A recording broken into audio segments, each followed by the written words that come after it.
Good morning, student. We'll start the first chapter, that is unit, measurement, and dimension. So here we can start here.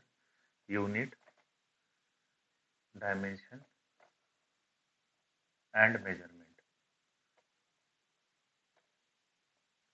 Measurement. So in this chapter, already I have given certain things regarding with it, how we can go, what topic we have to study in this particular chapter. So first of all, let me start with the physical quantity.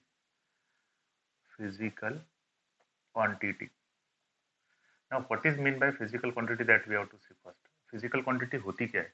हमने सब देखा हुआ है यहाँ पे, जैसे जितने भी हमने पैरामीटर देखे फिजिक्स में, जैसे एनर्जी होगी, फोर्स हो गया, वेलोसिटी होगी, एक्सेलरेशन हो गया, वोल्टेज हो गया, करंट हो गया, these are nothing but what? Physical quantity. तो ये सभी की सभी फिजिकल क्वांटिटी होती है। अब आप फिजिकल क्वांटिटी क्या कर सकते हो? फोर्स मेजर करना पड़ता है हमें, कितना न्यूटन है, 10 न्यूटन है, 20 न्यूटन है। वैसे करंट मेजर करना पड़ता है, 1 एम्पियर, 2 एम्पियर। तो physical quantity is the term which can be measured. तो हम लिख सकते हैं फिजिकल क्वांटिटी क्या होगी? It is the term which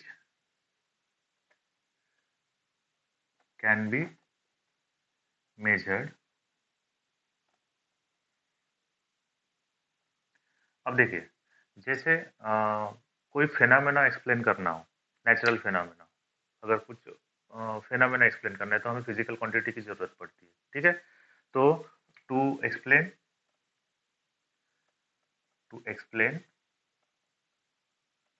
the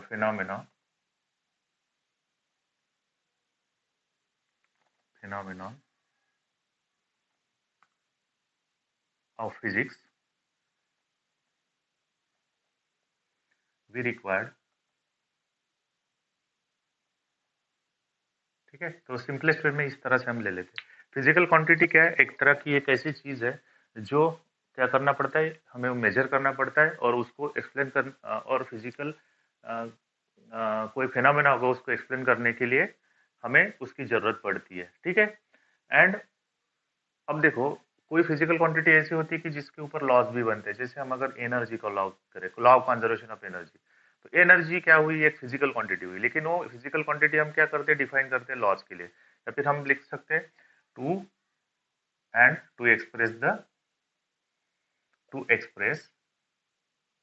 the law, ठीक है। तो इस तरह से हम फिजिकल क्वांटिटी को डिफाइन कर सकते हैं। अब फिजिकल क्वांटिटी, मैंने थोड़ा सा एक्सप्लेनेशन आपको बता देता how we can express the physical quantity. तो फिजिकल क्वांटिटी क्या होगी? Physical quantity is the combination of magnitude into its unit. When we write this particular combination, then it becomes physical quantity. तो physical quantity हमेशा combination किसका होगा? magnitude and direction. Example, अगर मैंने लिखा force, that is physical quantity is the force, तो हम लिखेंगे यहाँ पे 10 and Newton.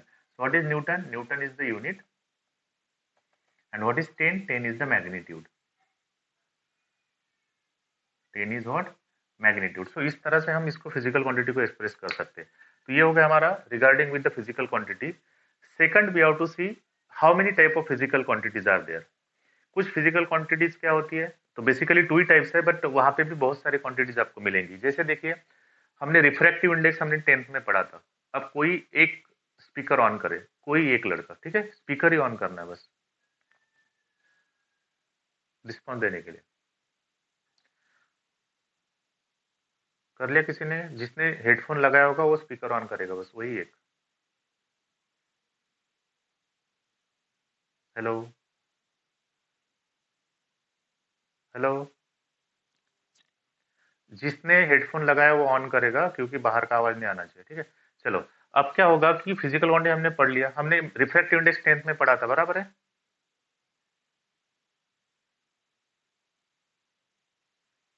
रिफ्रैक्टिव इंडेक्स पढ़ा था हमने 10th में, उसका कुछ यूनिट था, रिफ्रैक्टिव इंडेक्स का।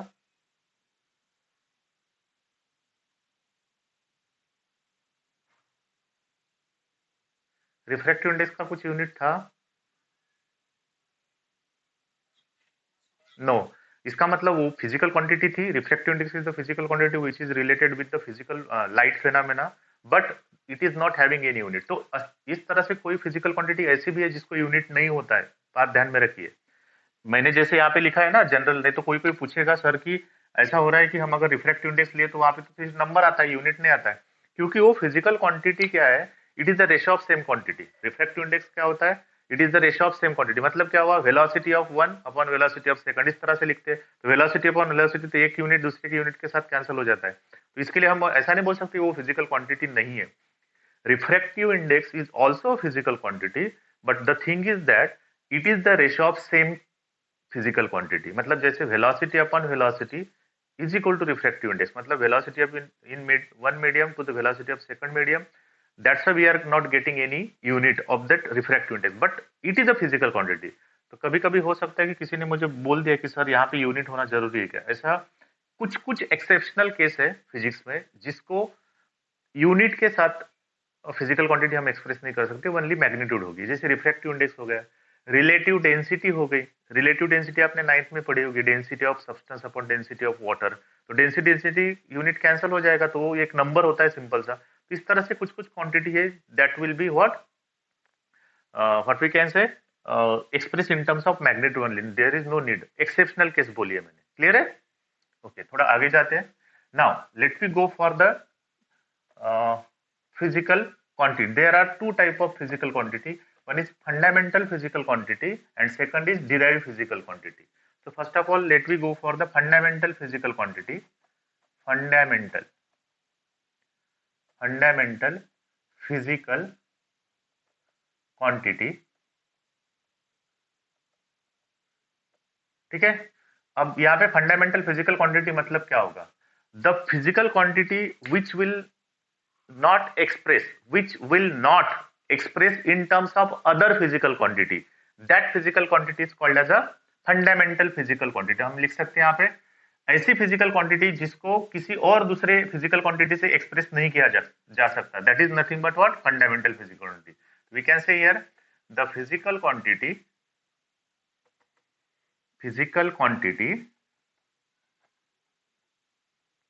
which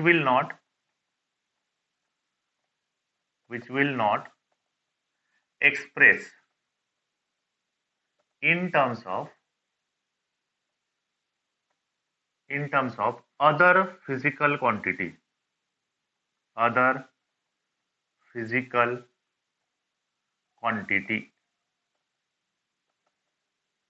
called as fundamental physical quantity। बात समझ में आई? What is fundamental physical quantity, the physical quantity which will not be express in terms of other physical quantity, that quantity is called as a fundamental physical quantity. Got it? झट से reply कर देना yes no, फट से। Fundamental quantity समझ में आई? Okay, now let we have only 7 fundamental physical quantity. कितनी है हमारे पास? 7 फंडामेंटल क्वांटिटी है। उसके अलावा other all physical quantities are nothing but the second type of physical quantity, उसको कहा जाता है डिराइव फिजिकल क्वांटिटी। तो फंडामेंटल फिजिकल क्वांटिटी हमने लिख ली। अब हम लेते हैं दूसरा टाइप का physical quantity, that is second one is derived physical quantity, ठीक है। अब डिराइव्ड फिजिकल क्वांटिटी क्या होगी, अब यहाँ पे विच विल नॉट है, तो इस जो एक्सप्रेस होती है यहाँ पे नहीं होती है लिखा है हमने। अब इसकी क्या होगी derive, the physical quantity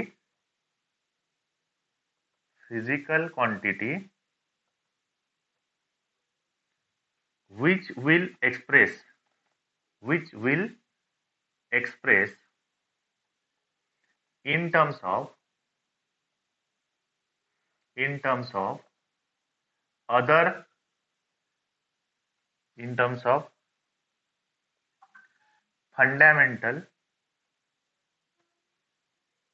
fundamental physical quantity called as derived physical quantity। बात समझ में आई? क्या है? which will be expressed, clear है, which will be expressed, that thing is called as a derived physical quantity. ये दोनों डेफिनेशन हो गई हमारी. There are two types of physical quantity, fundamental physical quantity and derived physical quantity. ठीक है.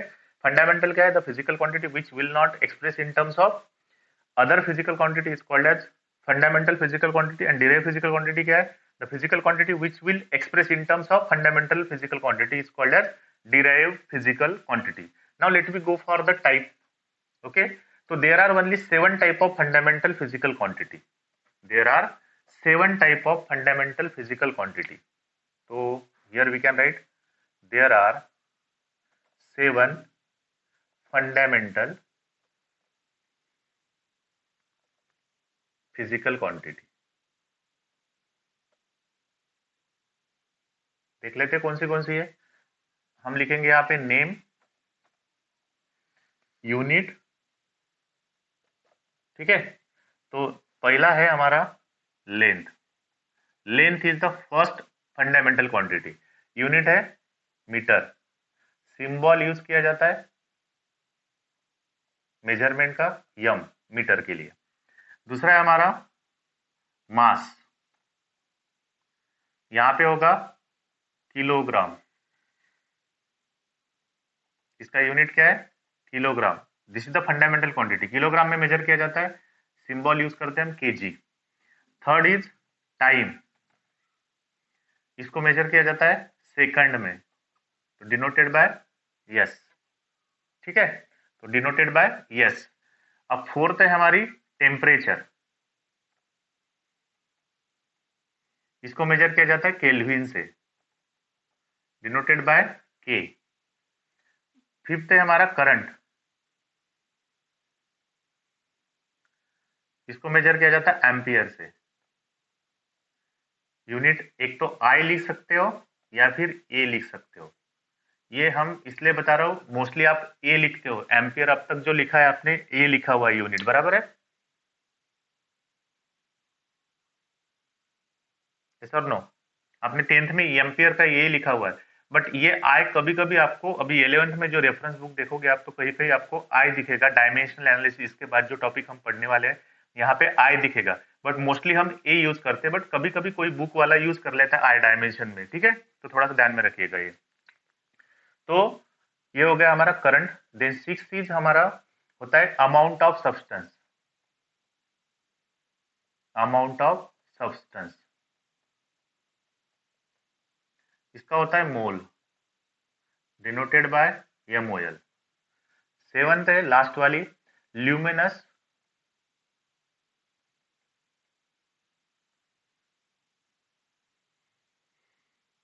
Intensity.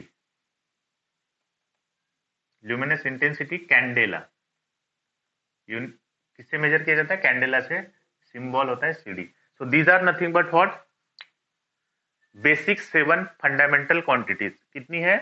Basic 7 fundamental quantities. एक बार speaker on करके समझ में आया कि नहीं बता दो.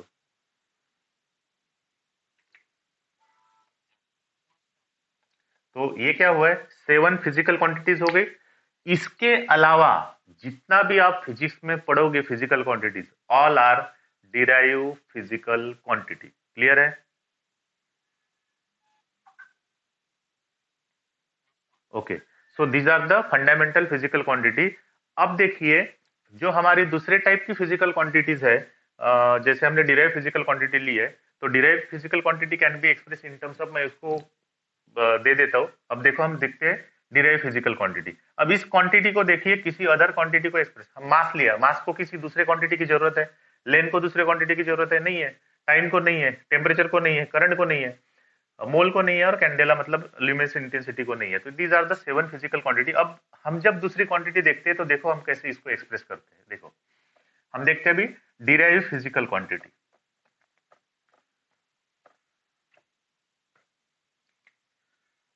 Now let we go for derive physical quantity. ठीक है. अब देखिए पहला लेता हूं मैं वेलोसिटी. अब देखो वेलोसिटी की डेफिनेशन आपको पता है क्या होता है वेलोसिटी?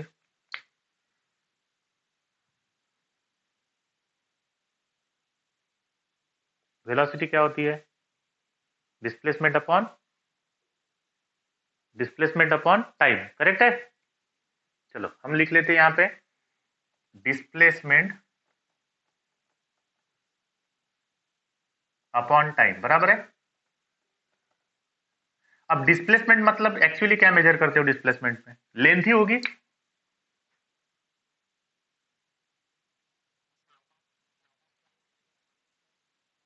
मतलब अल्टीमेटली क्या मेजर कर रहे हो आप? लेंथ मेजर कर रहे हो।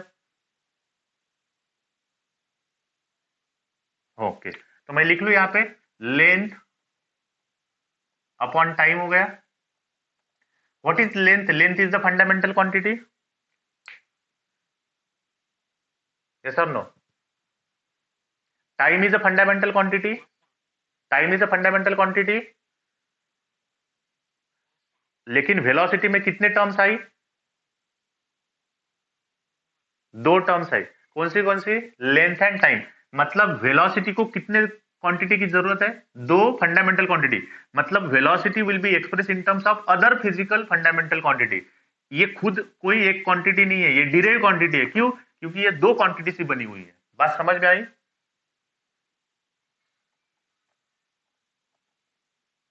बात समझ में आई? यस और नो? बात समझ में आई? यस और नो? ओके, अब देखिए लेंथ। लेंथ हम कैसे मेजर करेंगे? लेंथ हम कैसे मेजर करेंगे? मीटर में। Length is measure in terms of metre. तो यहां पे हो जाएगा मीटर, और टाइम किस में मेजर करेंगे? सेकंड में। तो ये क्या बना इसका? यूनिट। मीटर पर second is the unit of velocity. तो डिराइव क्वांटिटी क्या होती है? आप कोई भी क्वांटिटी ले लो, जैसे एनर्जी ले लेते हैं हम।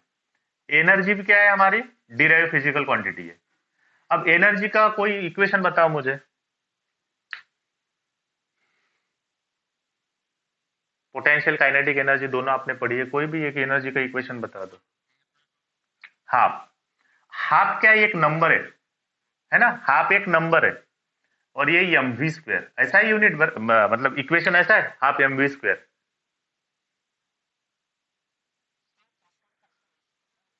एनर्जी का मैंने आपको पूछा है कि कोई भी एक इक्वेशन बताइए, कोई भी चलेगा, मुझे मुझे सिर्फ बताना है कि वो डिराइव है कि नहीं है, इसके लिए पूछ रहा हूँ। एनर्जी का मैंने काइनेटिक एनर्जी लिखे हाफ एम वी स्क्वायर, ठीक है। हाफ क्या है? यहाँ पे नंबर है। नंबर को कोई यूनिट नहीं होता है, दैट इज नंबर ओनली, बराबर है?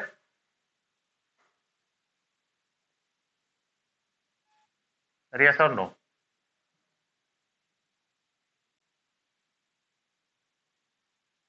अब क्या बचा यहाँ पे? मास। तो हम अगर इसको पकड़ लेते हैं, मास किस में होगा? केजी में, बराबर है। वेलोसिटी कितने टाइम आई है? दो टाइम। तो मीटर पर सेकंड होल स्क्वायर, बराबर है। कोई भी एक्सप्रेशन ओपन करो।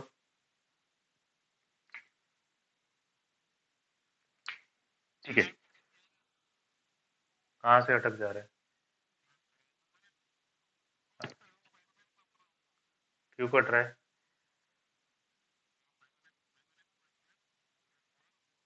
कैमरा तो ब्लर है। मुझे तो दिख रहा है भाई। नहीं, ऐसे हो जाएगा, चलो ठीक है। हाँ दिख जाएगा, मैं वीडियो डाल दूंगा। हाँ बस बस वैसे होगा। तो केजी क्या है हमारा? केजी है मास, और वेलोसिटी में आता है हमारा मीटर पर सेकंड। तो मीटर पर सेकंड दो बार रिपीट हुआ, मतलब क्या हुआ? यहाँ पर जो भी एनर्जी की टर्म बन रही है, वो कॉम्बिनेशन ऑफ अदर टर्म्स है। किसकी है? Combination of other terms. इसका मतलब क्या हुआ कि एनर्जी खाली एक टर्म से नहीं होती है, उसके लिए फंडामेंटल टर्म चाहिए, मास भी चाहिए, लेंथ भी चाहिए, टाइम भी चाहिए। जब इसका कॉम्बिनेशन यूज करेंगे तभी जाके हमारी एनर्जी बनेगी। इसीलिए हम एनर्जी को भी कौन सी क्वांटिटी बोलेंगे? डिराइव क्वांटिटी बोलेंगे, ठीक है। अब होता है कि हम किसी भी डिराइव क्वांटिटी का हम यूनिट निकाल सकते हैं। तो मैं थोड़ा सा अभी आप एक पेज या फिर कोई बोल सकते हैं नोट्स में आपको भेजूंगा, जिसमें ऑल फिजिकल डिराइव क्वांटिटीज है, उसका यूनिट और उसका सिंबल सब एक साथ हो गए। सभी का सभी एक फोटो में भेजूंगा, उसको आपको कॉपी करना है बुक के अंदर। बात समझ में आई? हाँ, ओके। तो अब डिराइव फिजिकल क्वांटिटी क्या होती है वो समझ में। डिराइव मतलब क्या होगा, इन 7 के अलावा जो भी आप फिजिक्स में पढ़ोगे कोई भी फिजिकल क्वांटिटी, वो सभी के सभी कौन सी क्वांटिटी होगी, डिराइव फिजिकल क्वांटिटी। क्लियर है?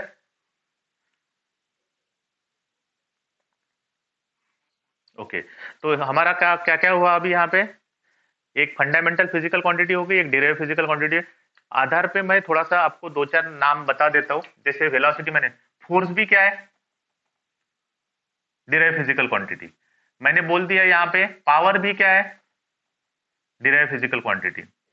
अब देखिए आगे हमें इसका डायमेंशन भी एक टॉपिक देखना है, तो आपको पर्टिकुलर फिजिकल क्वांटिटी का इक्वेशन पता होना चाहिए, ये ध्यान में रखिए।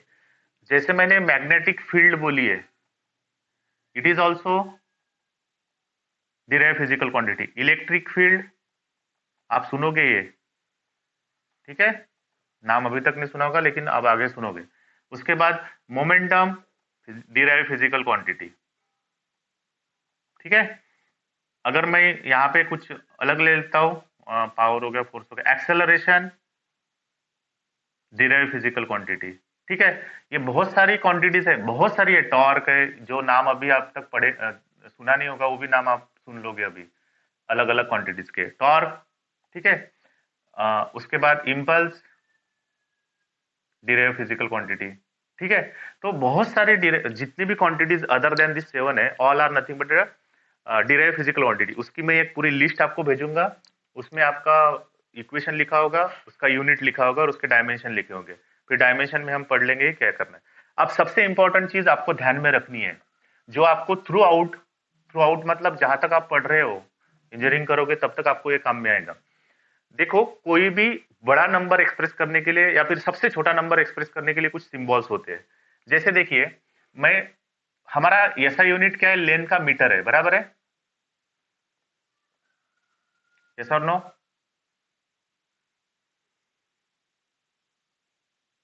अगर मैंने यहाँ पे मिलीमीटर रख लिया तो क्या मिलीमीटर ऐसा यूनिट है, क्या मिलीमीटर ऐसा यूनिट है? बट मिली इज समथिंग, तो मैं इसको लिख सकता हूं मिली, एंड यहाँ पे होगा मीटर, बट मीटर हमें चाहिए, तो मिली का मतलब क्या होता है, कुछ फैक्टर होता है पावर में, तो 10⁻⁻³ तो ऐसे ही बहुत सारे, तो हम मिलीमीटर को कैसे लिख सकते हैं, 10⁻³ मीटर। तो ऐसे बहुत सारे सिंबल्स होते हैं जो पावर में एक्सप्रेस किए जा सकते हैं। मतलब बड़े से बड़ा नंबर लिखने के लिए या फिर छोटे से छोटा नंबर लिखने के लिए कुछ सिंबल्स होते हैं जो यूज किए जाते हैं। मैं उसकी पूरी लिस्ट यहाँ पे दे रहा हूँ, ठीक है। अब देख लेते हैं, नेम, पावर, ठीक है। तो मैं यहाँ पे लिखता हूँ मिली, पहले लिख लेता हूँ सेंटी। सेंटी, आप सेंटी कुछ भी ले सकते हो, सेंटी मतलब 10⁻²। सेंटी का मतलब होता है खाली 10⁻²। अब सेंटीमीटर लगा दिया तो 10⁻² मीटर हो जाएगा। बात समझ में आ रही कि नहीं आ रही है? उसके बाद होगा मिली, मिली मतलब 10⁻³ मिली के बाद होगा माइक्रो, माइक्रो मतलब 10⁻⁻⁶। अब ये पावर टर्म होगी, मैं सिंबल्स भी बता देता हूँ कैसे लिखते हैं इसको। सिंबल, इसका सिंबल सेंटी का होगा सी, मिली का होगा यम, माइक्रो का होगा म्यू, म्यू सिंबल होता है माइक्रो का। उसके बाद आएगा नैनो, नैनो होगा एन, 10⁻⁹। फिर होगा पेको, फिर होगा इसका सिंबल पी, 10⁻12, ठीक है। उसके बाद होगा फर्मी, फर्मी का होगा यफ, 10⁻15। ये सिंबल्स समझ में आया किसका मीनिंग कितना पावर होता है?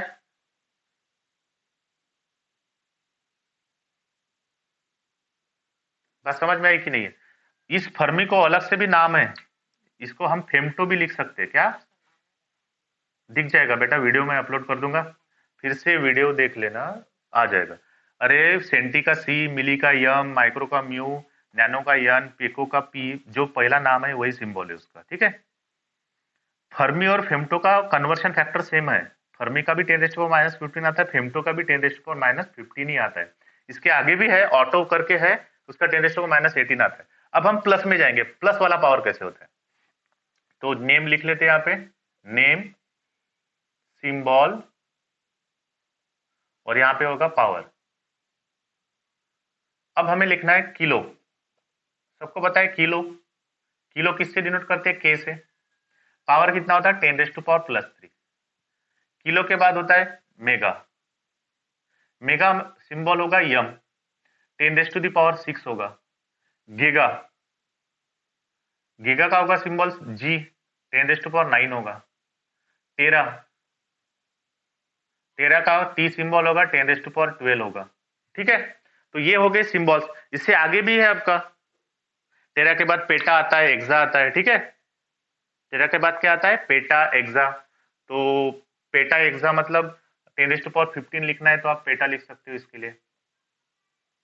एक्सा लिखना है तो आप एक्स से, तो ये अलग एक यूनिट होता है, 10⁻18 आता है। बात समझ में आई? इसको सिंबल पी से डिनोट कर लेंगे, तो पेटा। ठीक है, इसके बाद होता है एक्सा, ई होगा 10⁻18। तो ये क्या हुए आपके डिफरेंट डिफरेंट सिंबल। ये वाला तो हमें ज्यादातर काम में नहीं आता है, जो 10⁻15 के आगे है ना, वो काम में नहीं आता है। वो जब हम एटम न्यूक्लियर पढ़ेंगे 12th में तब काम में आएगा। फर्मी भी, और ये फर्मी वाला भी काम में नहीं आएगा, वो जब एटम न्यूक्लियस, क्योंकि एटम एक साइज बहुत छोटी होती है, इसलिए उसके छोटी यूनिट्स हमें काम में आते हैं। तो सबसे ज्यादा मोस्ट यूजफुल कौन सा होता है, सेंटी, मिली, माइक्रो, नैनो। इसमें क्या होगा, किलो, मेगा, गीगा, टेरा। बात समझ में आई? बात समझ में आई? तो ये क्या है आपके, these are nothing but what,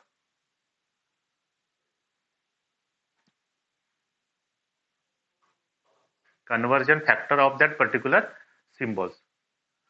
अब थोड़ी क्लियर आ गई होगी स्क्रीन।